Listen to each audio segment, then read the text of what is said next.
Interesting stories. Interesting people. Welcome to the Humble Badger Podcast.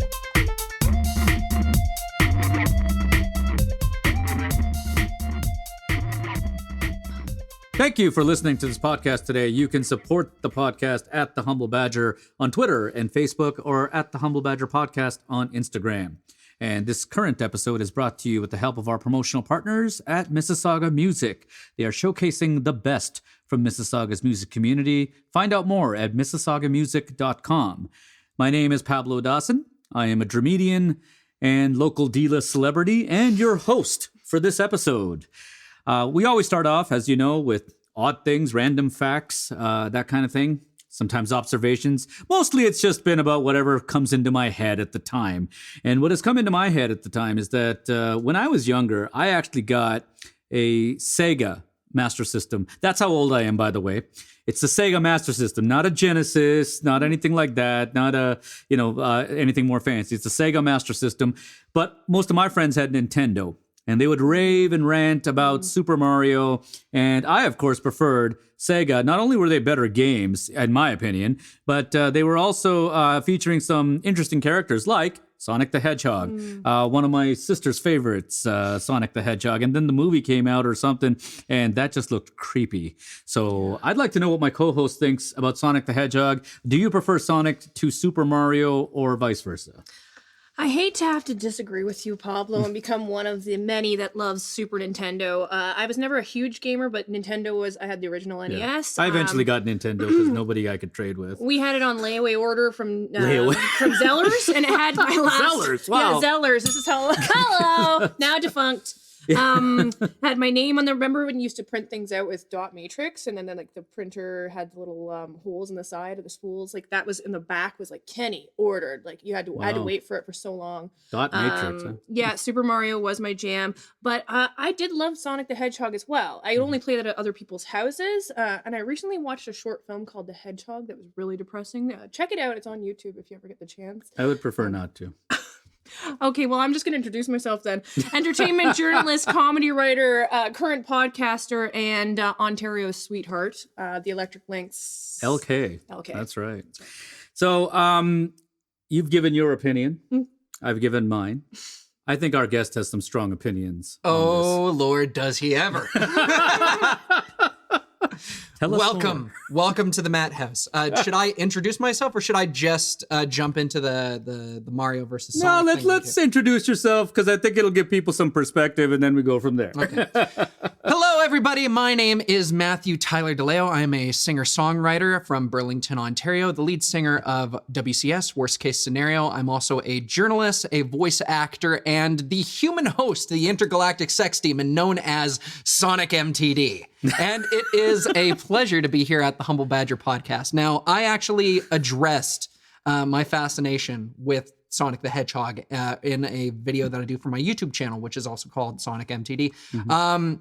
For me, Sonic was around at the right time. I had the comic books. I was watching the horrible cartoon that had like Urkel doing the voiceover for it. Really? That was Urkel? That was Urkel in the first one. And then they had Sat AM, which was the way better one.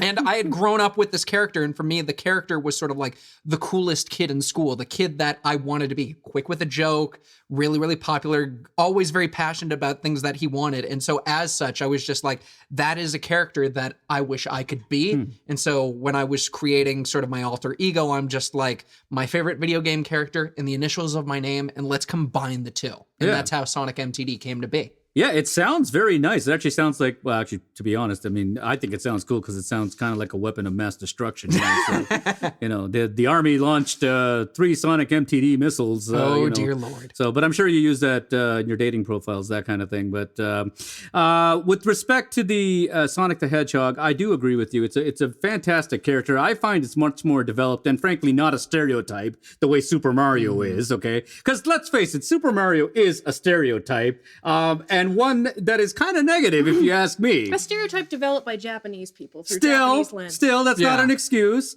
Okay, I mean, maybe I'm more passionate about this as I do have Italians in my family, but it is a big stereotype, not just of Italians, but also, well, frankly, of plumbers. Well, so Mario didn't always start out as a plumber. Originally in the 1980s for the Donkey Kong game, He was a congressman. No, he was sort of like I guess he was kind of like a circus man, because Donkey Kong was his trained monkey that he had that would do tricks and things like that he would force into incarceration. He broke out of his bonds, kidnapped his girlfriend named Pauline at the time. And so it's him trying to get back his girl. He wasn't a plumber to begin with, but eventually over time with the release of Super Mario Brothers for the Super Nintendo, I see the natural over. progression from ringmaster to plumber. Right? Yeah. That's He's he's led a multifaceted life, Mario. Yes, So another point for Mario, in my opinion. Okay, I'll give him 1 point. Okay, there. There was a huge amount of graphical limitation, so creating those overalls was a really easy, simplified way of doing that. Like, because there was limitations. Yeah, that's true. That's right. I do forget that. Yeah, with an 8-bit world, like there's only so much, depth, I guess you could put. But no, your character knowledge is quite fascinating. It's one of the reasons we're glad that you're on the show to lend some insight and add some development to some of these kind of singular characters that we otherwise wouldn't know. I originally wanted to be a gaming journalist, so this is all my background, learning about video games, breaking it down and describing it for other people, which is also what I do on my YouTube channel, but we'll get into that later. Yeah, check it out at youtube.com/SonicMTD. Obviously, you're a huge gamer. How would you describe gaming affecting your sound as a musician?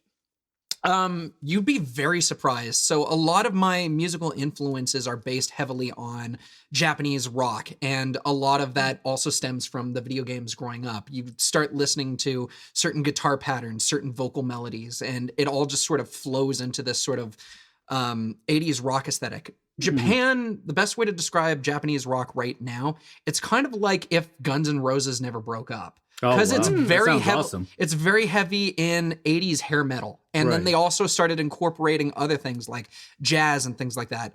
Originally, a lot of the music that happens in Japan was a result of American GIs who came over with their military bases and say, hey, we want to listen to some stuff that sounds like the stuff that we listen to back home. And they're like, well, what is that? And then Americans would bring over rock records, and Japanese people would listen to that and they'd be like, holy crap. Yeah. Let's do our take on it. And like certain things, like, for example, Elvis is huge out in Japan. Yeah. And a lot of bands out there, such as like Crush 40 and bands like Jizu, have like all these different sort of like jazz fueled and 80s hair metal aesthetics.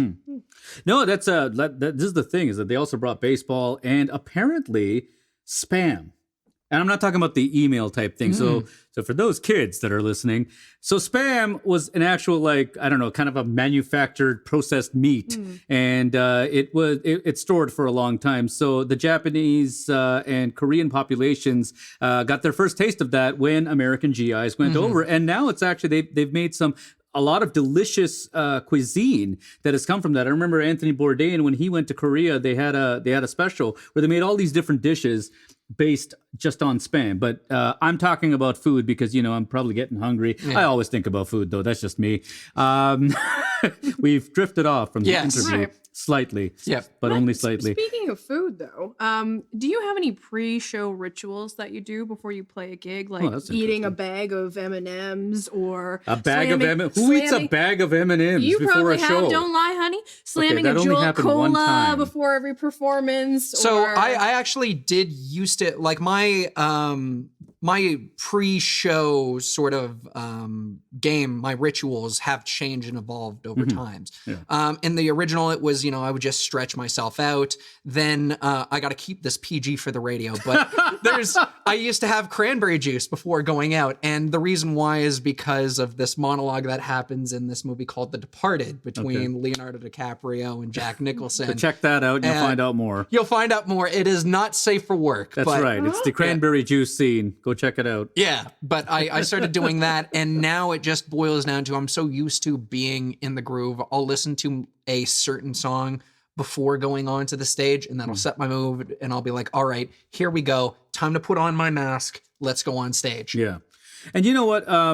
It's funny that you use that word mask, because I think that this is a lot of the public, I'll say, like, you know, who are not performers. They sometimes don't understand that it is a mask. And it is something that, while it is our passion, whatever we do for performance, it's still a mask we have to put on. You wouldn't be able to put on the same type of show otherwise. And they sometimes get shocked when they meet you at like in a social event, and it's like, you're not this character that you put up on stage. Yeah, tell me a joke, Pablo. You're the funny guy, right? Yeah. I don't do stand-up anymore. No, but people do expect that I am funny quite often, or at least I'm going to be talking to everybody. Yeah. And I like to hang out in the green room and just have like stuff from the catering tray. Yeah. Sometimes you can see him along the back wall of Fulch and a pair of sunglasses in the Look, complete dark. No, But that's a another completely story different story for another time. Let's get back to Sonic here. You are a very passionate performer, and you do a lot of different projects. How do you unwind? What do you do for fun? What are your hobbies and interests outside? Well, pretty much this is what I do as my hobbies and interests, like being a musician, being able to watch and critique and analyze and break down video games, movies, and anime, and describe that to other people. Like, this is stuff that I would enjoy doing. I would love to be like compensated for, not have to worry about rent. But None of us do want to worry about rent. Someone comes up to me and says, Matt, if if money wasn't an object, would you still be doing the stuff that you're doing? And I'm like, hell yeah. See, and that's the thing. And that's why it's follow your passion. And that's exactly what I understand for sure. So with respect to like video games, for example, are you able to play video games? Like let's say if you have young nieces or nephews or what have you, if you go around, they want to play a video game with you. Are you able to play a video game with them, or does the sort of the professional mind take over and the analysis start? The professional mind will always take over. I am trying to get better at that. Yeah. I am actively trying to, but it's like part of me is sitting there going, do I want to give this person a mulligan and go easy on them, or do I want them to understand that life is but a cruel escape in which death is the only way out? I don't know. Matthew, your nephew's like 7. Give him a break. Come on. No mercy for the weak. He's got to learn somehow, right? That's a great segue to my question about the most touching fan encounter that you've ever had. Yeah, and after a show, I think she means emotionally touching, just so we're clear. Yeah. Just so we're clear. Again, watch The Departed for the cranberry scene for more. Let's flip the script on the whole death and destruction. No. Well, it's like I get people that come up to me after shows and they tell me how much they really enjoyed seeing my set, and it regardless, it doesn't matter. Knowing that I've left an impact on someone's life for the better, it makes me feel great, because I came from a background where my parents were never there, where I was always just sort of a kid in the corner who would blindly go along with everything, and I just felt like I had no importance. I felt like my life was passing me by, and to shift from someone who is virtually nothing to going up on stage to creating stuff that makes other people happier, that means the world to me. And I wouldn't trade it for the world. So I'm glad that I'm able to leave that impact. And when did you make that shift? When did you start performing and decided to take that leap? So for me, everything changed when I was in college. And the reason why is because I was no longer under my parents' foot. My parents are very domineering in nature, but they would also travel from place to place, going back and forth and back and forth. And I didn't have a feel of who I was as a person. I didn't know what I wanted to do. I was just sort of blindly going through the motions. And then when I started in college, like with an acoustic guitar, trying out, I started putting risk out there. I started realizing this is what I enjoy doing. I started understanding. I made a lot of mistakes along the way, but I grew as a person, and I realized that I'm not someone who likes to hang around in the back. I like to be right in front of the camera. I like to be that personality. I want to be someone who can make an impact. Well, you're about to make an impact, actually, because we're going to head on to rapid fire questioning. Are you ready? Yes, rapid fire is the best way to make an impact out in society. Here we go. All right, why don't we kick it off? Are you ready? Hit me. Here we go. Oh, console gaming or PC gaming? Console gaming. PC is not quite where it needs to be, as well as I use a 2009 MacBook Pro that had 2 hard drives crash on it. I'm not ready for PC. I am too broke for PC. I use console myself. Do you game? No. You have no game? No. I got it. Okay, shifting. Sneakers or sandals? Sneakers, all the time sneakers. If I'm lazy, I'll put on sandals if I have to take out the trash. But you need something to roll around at the speed of sound. Yeah, exactly. I always like sneakers because then you can, take off if you need to for some reason. Mm-hmm. I'm very paranoid. Right. But that's I'm for sneakers as well because I just do not like the look of people's feet. I find it disgusting. And I had sandals highlight that, obviously. So Yeah. I'm off of the sneaker mindset as well. Okay. Okay. How about ice cream cone or snow cone? That's a tough one. Okay, so I like ice cream, but I don't want it in a cone. A cone is a sin against nature. You put that damn thing in a cup, and you do it now. He's got very strong feelings. Strong opinions. I do enjoy the odd snow cone though. The fact that it comes in that paper cup thing, it's like, all right, cool. I don't have to worry about eating this later. So it depends on my mood. If I'm at a cultural festival, snow cone all the way. If I'm just sort of kicking it, then ice cream. Well, there you go. You've made your impact with rapid fire. Let's get to the portion real quick. Quote unquote trivia. As you know from being a listener of this podcast, this is not necessarily about what you know and what you don't know. It's more a chance to learn together. Okay. So because you can follow him, of course, you need to know that it's MTD. The MTD comes from his name, which is Matthew Tyler DeLeo. Correct. And Leo is lion. So we're going to ask you trivia questions about lions. Are you ready? Pass. You cannot pass. You shall not pass. This portion. So, as we call up from our friends at Wikipedia, the Lions page, can you tell me what are the 2 continents that lions are currently? Sorry, what are the 2 continents that lions are currently found in? Africa and, oh my God, I want to say South America, maybe? I give you half a point. Okay. Yeah. So Africa, yes, they are mostly in Africa. They are also in a small portion of India. So therefore, Asia would have been the correct answer for that. And we'll ask you one more question. The word lion is derived from the Latin word. Oh, why are you looking at me, Pablo? Because this is a trivia question for you. I don't know, Leo? Yes, there you go. For those of you listening, in case you're wondering, we sometimes give the guests an easy question because we just like doing this. Well, and we also like that we have such talented people on the show and definitely interesting stories, interesting people. This man embodies that. Thank you so much for coming on to the Humble Badger podcast. Can I do some promo before I leave? Go for it, yeah. I'm just letting you know that my band at WCS will be performing at The Bout in downtown Toronto, and that takes place on Saturday, April 11th. Please be sure to take a look at that. We also have our main single, Show Me the Light, which is available on Spotify, SoundCloud, iTunes, you name it.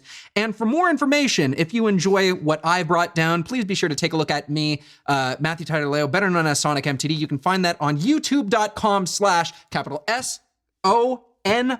capital M, capital T, capital D. And I guarantee you're going to love what you see. But either way, later days. He's made my job a lot easier. I don't have to do any of his promo. So thank you very much. And I'd also like to thank the lovely and the talented co-host of our program, LK. That was a hard act to follow, so I'm not even going to try. You can't. Thanks also to our promotional partners at Mississauga Music, showcasing the best from Mississauga's music community. Find out more at mississaugamusic.com. I want to thank our crew as well. My name is Pablo Dawson. If you want more information about the podcast, you can visit thehumblebadger.com. Signing off from the Sett here at Trax Ahead Studio. Have yourselves a wonderful rest of the day.